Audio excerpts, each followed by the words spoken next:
नमस्कार फ्रेंड्स, हम आ चुके हैं आपके लिए एक नई कहानी लेकर। आज की कहानी है देहरादून का काला साया।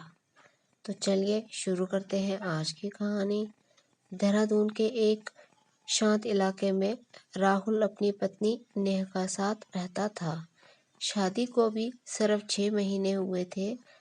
सब कुछ ठीक चल रहा था, लेकिन एक रात में उनकी जिंदगी बदलने लगी। राहुल को हर रात ठीक 3 बजे किसी के रोने की आवाज़ सुनाई देने लगी।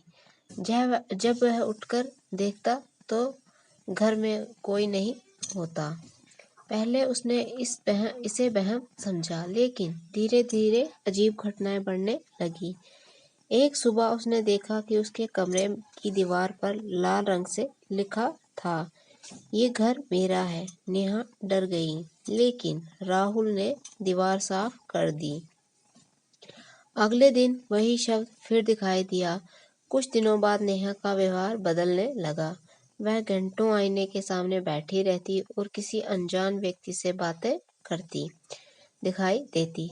जब राहुल पूछता तो वह कहती, वो मुझे बुला रहा है। एक रात राहुल की नींद खुली तो उसने देखा कि नेहा बिस्तर पर नहीं थी। वह पूरे घर में उसे ढूंढने लगा। आखिरकार वह एक छत पर मिली। नेहा छत के किनारे खड़ी थी और उसकी आंखें पूरी तरह लाल दिखाई दे रही थी। अचानक नेहा ने एक डरावनी आवाज में कहा, तुम यहाँ क्यों आए हो? ये अब हमारा घर नहीं है। राहुल के पैरों तले जमीन खिसक गई। अगले दिन वह एक बुजुर्ग तांत्रिक के पास गया। काला जादू किया है, ये एक बेचैन आत्मा बंधी हुई है। तांत्रिक ने पूछा, शुरू की। जैसे ही मंत्रों की आवाज गूंजने लगी, घर की सारी लाइटें अपने आप बंद हो गईं। दरवाजे जोर जोर से हिलने लगे और नेहा चीखने लगी। अचानक घर के एक पुराने कमरे की दीवार टूट गई। उसके पीछे एक लोहे का संदूक मिला। संदूक के अंदर गुड़िया, काले धागे और कुछ रहस्यमय चीजें रखी थी।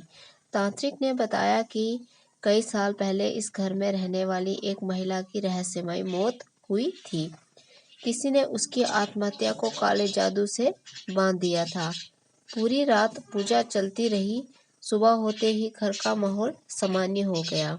नेहा भी ठीक हो गई। लेकिन कहानी यहीं खत्म नहीं हुई। घर छोड़ने से पहले राहुल ने आखिरी बार उस पुराने कमरे की तरफ देखा। दीवार पर धूल में किसी ने उंगली से लिखा था, मैं वापस आऊंगी। तो फ्रेंड्स, ये थी हमारी आज की स्टोरी। मिलेंगे कल नई स्टोरी के साथ। तब तक के लिए वीडियो अच्छी लगी हो तो लाइक, शेयर, कमेंट जरूर कर दीजिएगा। चैनल को सब्सक्राइब करना बिल्कुल ना भूलिएगा, ताकि जो भी वीडियो का नोटिफिकेशन आए वो सबसे पहले आप तक पहुंचे।